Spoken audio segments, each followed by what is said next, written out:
The House Appropriations Subcommittee on Transportation will come to order. Clerk, please call the roll. Representative Puri. Here. Representative Morgan. Here. Representative Hood. Present. Representative Steckloff. Representative Skaggs. Here. Representative Steele. Here. Representative Borton. Here.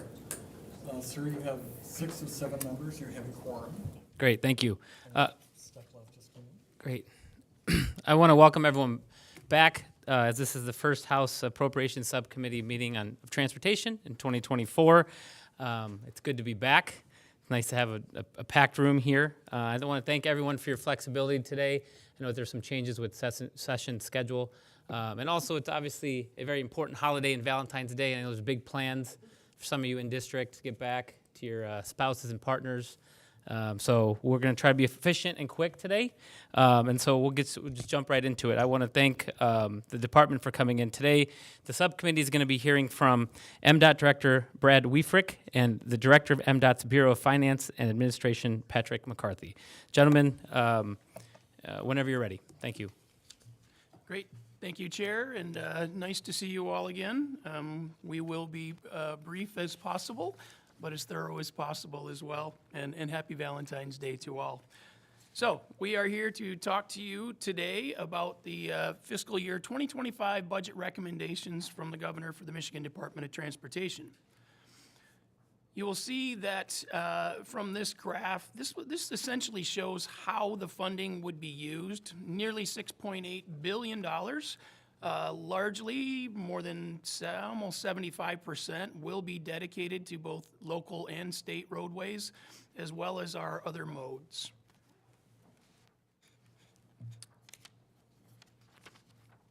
This slide illustrates where the money will be coming from.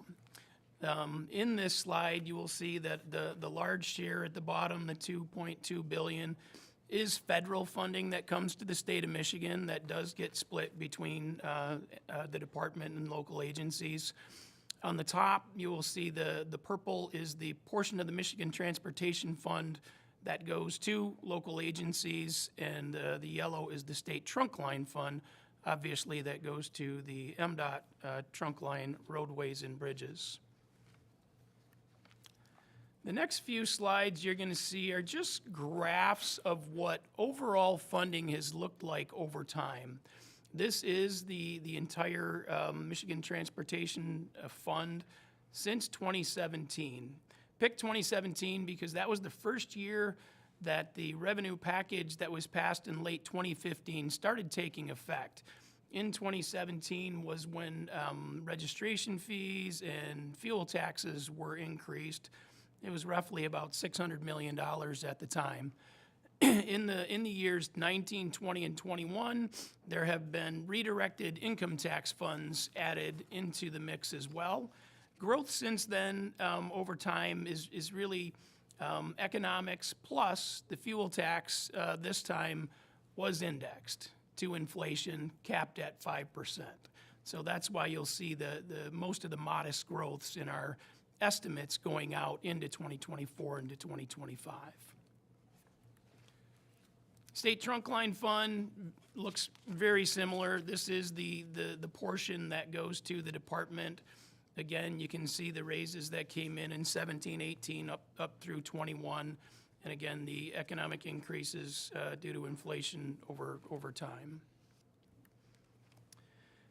The CTF, Comprehensive Transportation Fund, not funded through fuel tax and registration so much, but is a little bit more dependent on sales tax. The sales tax on fuel and auto-related sales, a portion of that goes to the CTF.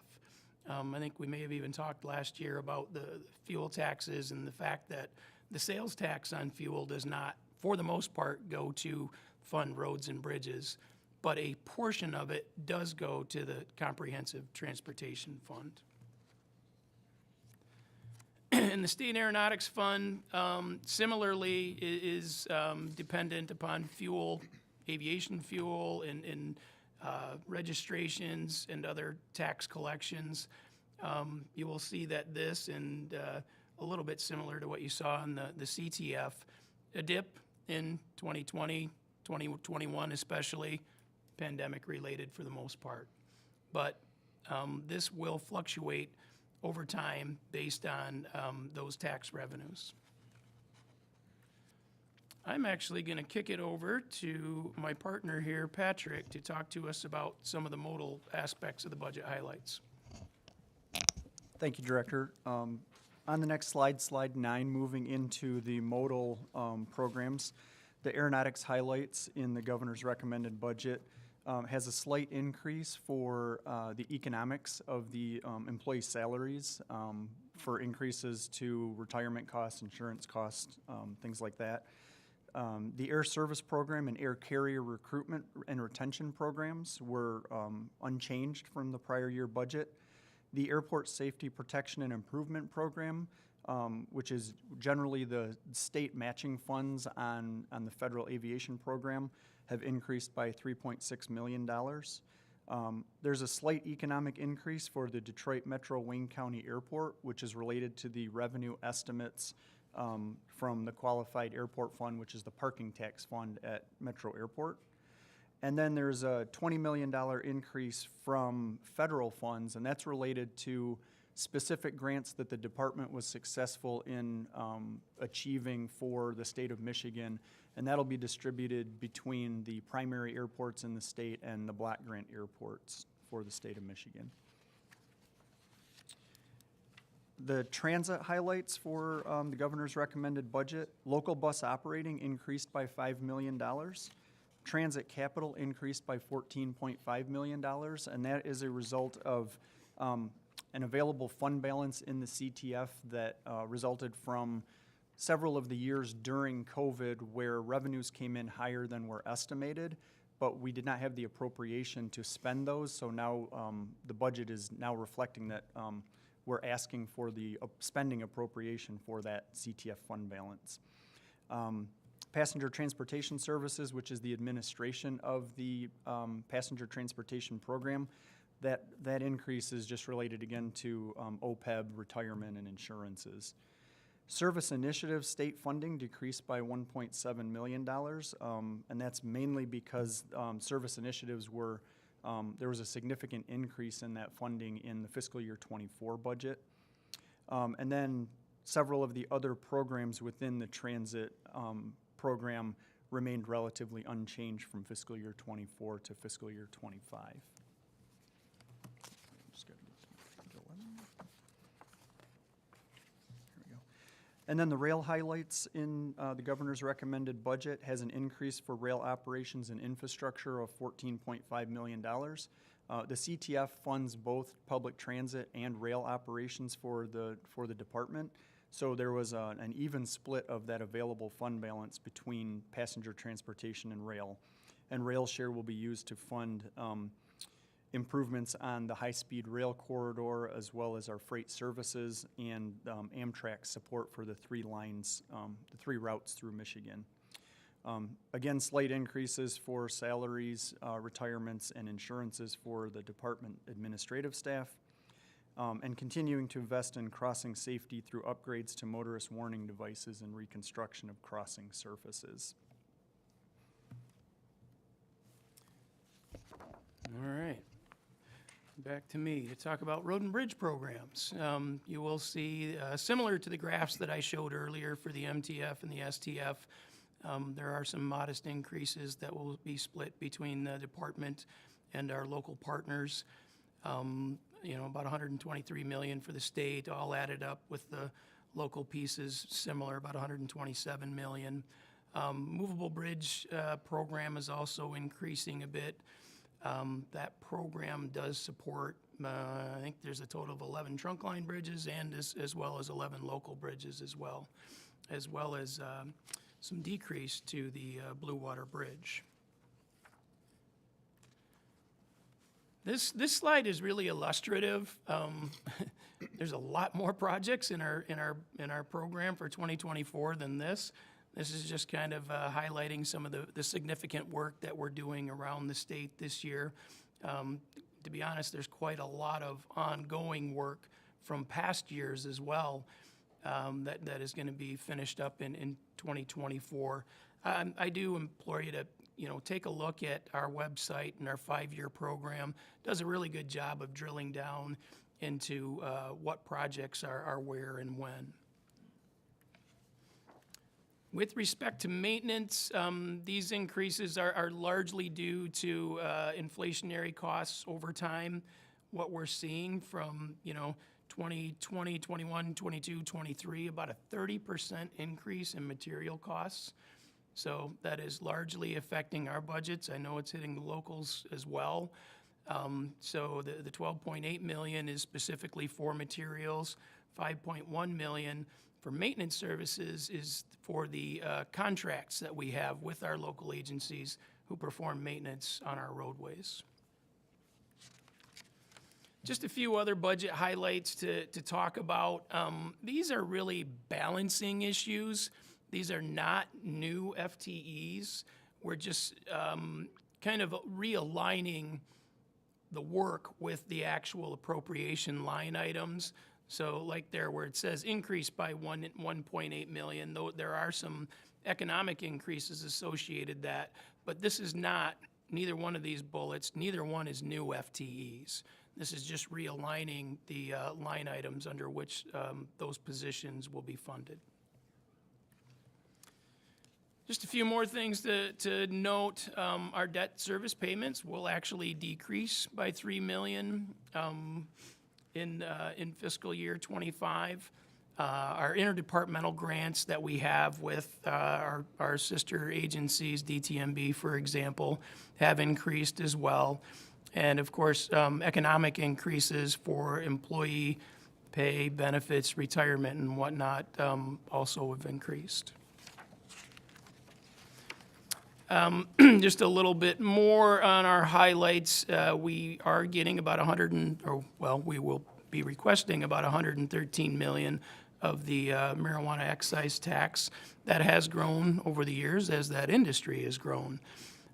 There is also some one-time appropriations included in this budget recommendation. The biggest part, the 185 there, split amongst the 150 million is really federal match. That's included so we can actually match the federal aid that we're getting from Washington. As the IIJA has come in and increased the available federal funding, we will need additional match. Part of that money will also go towards local bridge investments. We have a pretty robust bridge bundling program that we do, and we work very well with our local partners on, so we'll be able to put some money towards that. My contracting opportunity, an extension of what we're doing this year currently to support disadvantaged business enterprises, as well as money for these transit innovation grants. We really want to get folks out, and we'll be working with Michigan Infrastructure Office on this one, by the way, to really kind of push the envelope on how we can improve transit and be innovative in that space. And the final piece there is just the BWB Blue Water Bridge. Sorry, MDOT loves its acronyms. But obviously that is for additional equipment and facilities up at Port Huron's Blue Water Bridge.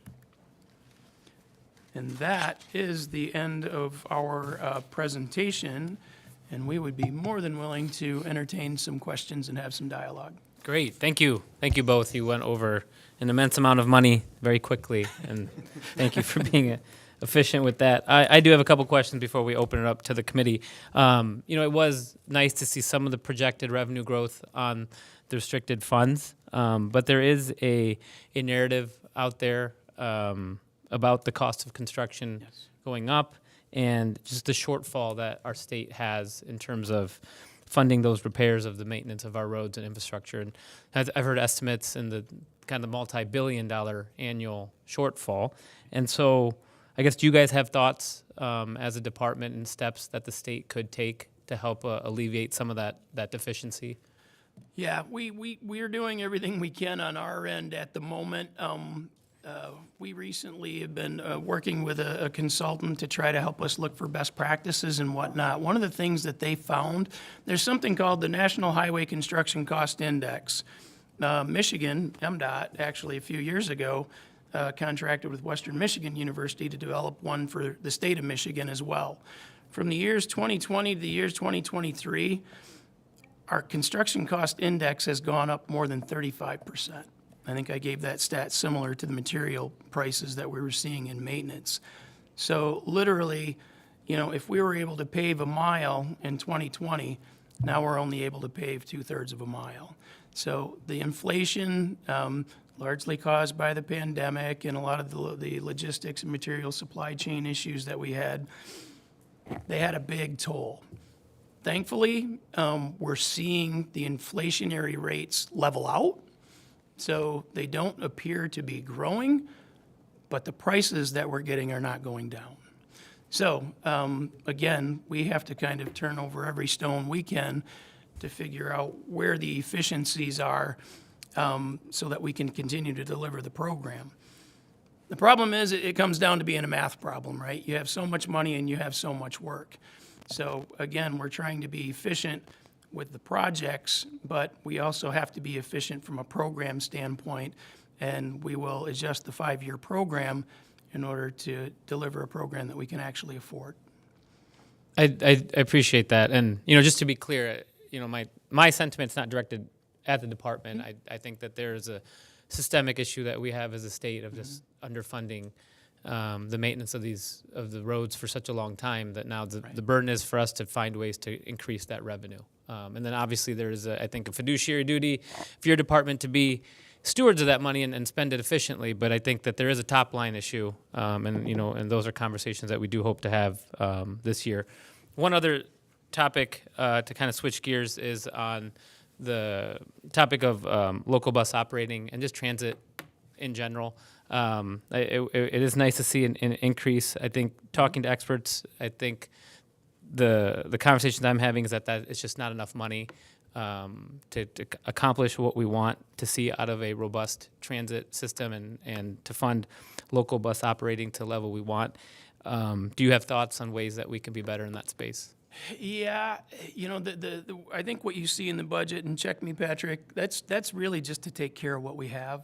I know that there's a lot of discussion and a lot of support for transit, for public transit right now. Obviously, the department's supportive as well.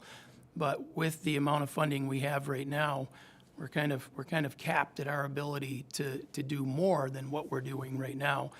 Obviously, fuel prices and material prices affect transit in a very similar way. But I think when we start talking about transportation funding overall, it is an overall discussion. Local agencies have funding issues, absolutely, and I'm supportive of looking at ways that we can be supportive of local agencies. The state trunk line also has issues. We've gotten a lot of money in the last few years with the bond program, but that was financing, not funding, and there are still projected issues as we go forth.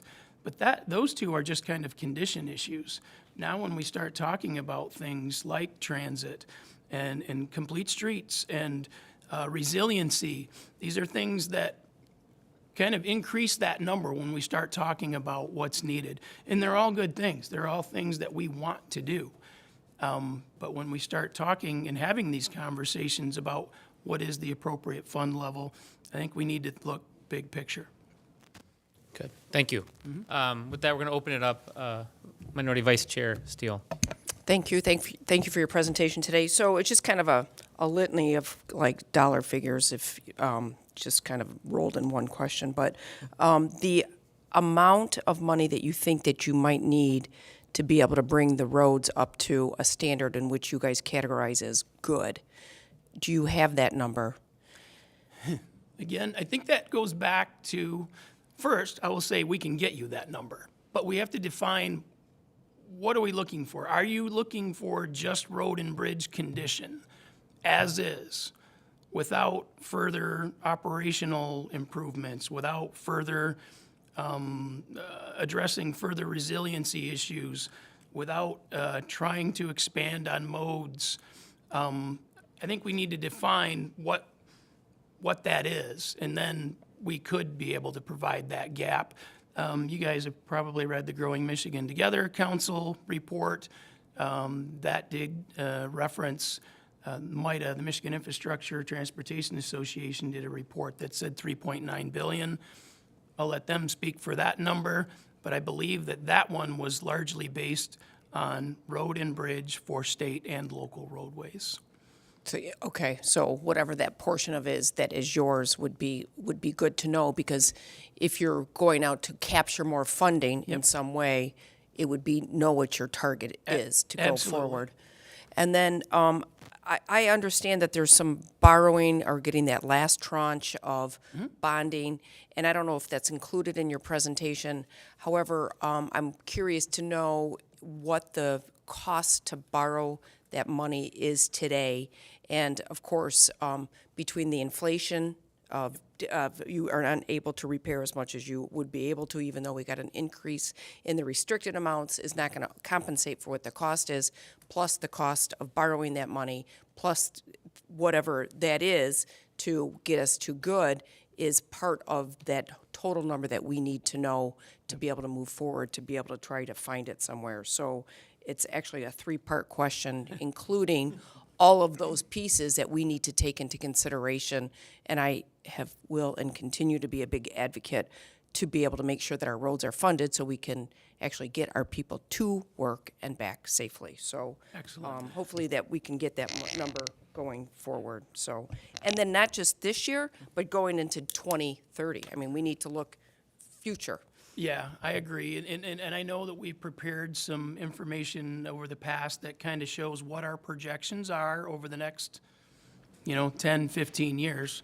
Because I think somebody said it earlier, this is not a one-year issue. This was decades in getting to where we got right now, and it's likely going to take many years to get out. So we've done some of that work that shows where we could be without funding, but then with different levels of funding, where we might be 10, 15 years from now. But with respect to the bonds, I'm gonna have Patrick answer that. Thank you. Thank you. In the fiscal year 25 budget that you have in front of you, that does include the debt service for the remainder of the Rebuilding Michigan bonds, which we tentatively are planning on issuing at the end of this calendar year. Based on cash flow, how we're going to spend on the construction projects this summer that are underway and still to be let, we will most likely issue the remainder of those bonds before the end of the calendar year. However, I won't do it if the spending is not moving as quickly as we expected, and we'll hold off until it's necessary to issue the bonds. Interest rates right now are still lower than they were 5 years ago, so we're still, we're not at the lowest levels like they were 2.5, 3 years ago, but they're still relatively historically low compared to over the last 15 to 20 years. So it's still a very good time to be borrowing money to invest on these projects and deliver these projects now, versus the decline of those assets that we, if we weren't able to finance these projects and get them reconstructed at this time. I think there was a third question there. Okay. I think it's all the same Yep. conclusion that we need more money to be able to Yes, fund our roads properly. agreed. Great, thank you. We're going to move to Rep. Steckloff. I don't know if it's going to be Amtrak related or not, but we'll find out. Only one, but I might have to wait for them to get here. Thank you so much for your presentation. First of all, I just wanted a point of clarification on the local bus operating increase. Increase of $5 million, is that on top of the ongoing from last year, or is, because there's a $45 million one-time fee, I believe. So is that $5 million on top of the $45 million one-time? Or just the ongoing? It's an increase of $5 million to the normal annual local bus operating appropriation. In the fiscal year 24 budget, there was a $45 million one-time contribution to local bus operating. That is not in the 25 budget because the resources are no longer there in the CTF program to fund the $45 million. So if you do all of the math, it's actually more like a $40 million decrease to what was in the 24 budget. That's what I wanted clarification on, thank you. And then moving on to rail, it's not Amtrak, don't worry. Huge concerns for rail grade separations. Do we have a system in place that kind of like when we rate our roads, do we have a system in place to rate rail grade separations? And how much of a dire situation are we in? That's a good question. I should have prefaced this at the outset. We hope that we can come back to this committee with much more targeted presentations with our Office of Passenger Transportation, with our Office of Rail, with our Office of Aeronautics to really dig into these pieces. MDOT does have some monies available for grade crossing safety upgrades, but I don't know as though that we have a, we don't have a system that kind of tracks and prioritizes right now for grade separation. This year's budget included some one-time monies for grade separations, but I'm not sure if that's ongoing. No, that was one-time money in last year's budget. We don't even have a rating system? Not that I'm aware of. Okay, that's very I concerning. will verify that for you, Yes, though. thank you. Yes. And then one last question, you're probably going to have to come back with this. With the removal of the Battle Creek station for Amtrak, the idea is to move all of our Michigan-based crew to Chicago. Is that going to have do we know what the economic impact that is going to have? I don't know that. That is a very specific question that we'll have to get with our Office of Rail folks and make sure that we get you a response. Thank you. Yep. Rep. Morgan? Thank you, Chair. I am extremely excited about everything that you guys do, so very glad that you're here. A couple quick questions, well, maybe quick questions. The first one being, you mentioned, you referenced the sales tax and sort of, funds that could perhaps be going to transportation, but we generally have this concept of essentially user-based payment for transportation. But are there funds in the state budget right now from transportation-related things that are staying in the general fund or not going to public or going to transportation broadly? Are there more funds in the state budget that, really are generated by transportation that aren't going to that area? I'll see if Patrick has any further, but the biggest thing that comes to my mind is the sales tax on fuel. I mentioned that a piece of that does go to the comprehensive fund, but primarily the funding for the sales tax on fuel does not go to transportation. I'm not aware of other transportation-related. No, I'm not aware of anything specifically that's charged for transportation-related revenue generation that does not go to transportation.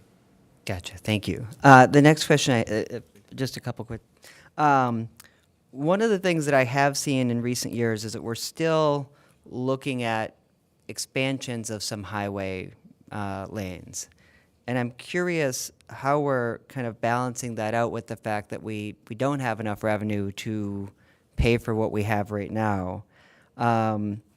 So I guess I'm curious how we make those decisions and if that's considered the long-term maintenance costs. And then paired with that, what would we need in policy to consider how we reduce congestion on some of these roadways through public transit or other means, rather than simply looking at do we add a lane or not, or another creative option? Right, that's a great question. For a lot of my career at the department, we have been in a preserve first mode. We need to take care first of what we have before we start expanding. But we also want to make sure that we're operating our system as efficiently as possible. We have had some areas where we've added lanes recently, but it's very limited. Rebuilding Michigan specifically, a lot of the biggest jobs that you're seeing right now are from Rebuilding Michigan. The intention of those jobs was to target high volume, high value economic corridors where we had issues that we knew we need to address from not only a condition state, but also an operational state. What we're trying to do, though, is be creative as possible in how we address that. For those that have seen the flex lane just north of Ann Arbor on US 23, that produced some very fantastic results with respect to relieving congestion and traffic safety. And all that was reconstructing the shoulder and using that as a lane only in peak hours. So we're extending that up US 23 towards I-96. We're building a very similar facility on I-96 in that Novi area as well. So when we go into these reconstructs, I will tell you, our first thought isn't, hey, we need to widen the road. The first thought is, what can we do from an operational perspective to improve things? I think the flex lane has really been an innovative and creative way of how we can do both. And it minimizes the cost that we would have needed to build a full-blown fourth lane. Another thing that we've just recently enacted is the high occupancy vehicle lane on the project on I-75 in Oakland County. Michigan's first high occupancy vehicle lane. That was an outcome of discussions that we had during the environmental clearance phase of the project with Federal Highway, obviously with the goal of trying to take cars off the roadway. Yes, we built another lane, but let's also see if we can get cars off the roadway so that we aren't just inducing more congestion in the future. I think we do need to look at public transit and how that can also play a role. And how do we get people out of their cars into other modes? Again, to minimize the need that we have to expand our infrastructure. A lot of us are technical engineer folks. We like to build stuff, but we do also know that that comes at a legacy cost. The more we build, the more we have to maintain. So from my perspective, the more we can most efficiently operate what we have and minimize the expansion of the system is the way we really want to go. Thank you very much. Thank you, Chair. Thank you. Rep. Skaggs. Thank you, Chair. Two quick questions, if I may. So number one, the bar charts, slides 5 through 8, those are not inflation adjusted? I'm going to ask Patrick. Correct, those are actual revenues in those years that indicate actual, and then the estimates for 24 and 25. Is there any way that we could maybe get those charts that were inflation adjusted? Sure. We would be Just happy give to us a provide. sense of the real money about where the real buying power about where we're at. I think that would be useful. So I want to talk a little bit about my pet project for this year, which is rest areas. We all travel along our highways, and we, currently are all human beings with various needs. I know I've talked with the department about this in the past, but could you talk a little bit? I believe we have traditionally had $5 million slated for reconstruction. But can you talk about how long we've had just $5 million slated for reconstruction, what the average cost of a reconstruction of a rest area is, and what the average age of our current rest areas is? I don't know as though going backwards, if I can tell you what the average age, I can find out. We have all this data. We actually have quite a bit of data that we've been churning with respect to rest areas and looking at prioritization, utilization, other options in the area. The rest area program has really been a challenging one for us. It's extremely important from a tourist perspective. You go into other states, I think people expect that we have these facilities. But like all of our other costs, they are going up as well. I can think back probably 15 plus years ago, we were spending about $10 million a year on rest areas. We could probably get one rebuilt for $2.5, $3 million, because that's full site development. That's not building just, a building. Today, with having only $5 million, and I'm going to guess, I don't know if you know, Patrick, that's probably been the last 4 or 5 years that we've been at that level. You're talking like one reconstruction a year. And when we have 75, 80 of these, if you can only reconstruct one per year, you can imagine these facilities are going to get pretty old by the time we get around to fully reconstructing. We are trying to employ asset management on these as well, just like we do on our roadways and bridges, making sure that we're doing the right fixes at the right time to ensure that we get the most longevity out of the facility. But as of right now, this is just one of the balances and trade-offs that we have to make when we're developing our program. Is $5 million to the rest area program means another bridge or another couple miles of roadway someplace else that isn't getting fixed. But at this rate, if it costs, if you're getting a budget of $5 million, and it costs $5 million to build one, and we have 75 to 80 of them. Yeah. We are on a pathway to have every rest area in this, well, not every, Yep. but rest areas that would be 79 years old. Yes. I'm not that great at math, don't tell anyone, because I'm on appropriations, but that would put us in something like, the Truman era. So, something to think about as we I- move forward. Completely agree with you. And again, it's one of the balances that we have to make within our program. It's tough. It's a tough decision. And I threw out the 70 to 80 number. I can get you much more specific data on the number, where we have them, age. We go out, I think it's every few years, and do an assessment, so we know what the issues are with the roof. We know what the issues are with the mechanical. We know what the issues are with the site. We know we often have ADA issues that we have to address at these rest areas, but we're doing everything we can to kind of stretch the dollar to keep what we have in decent condition.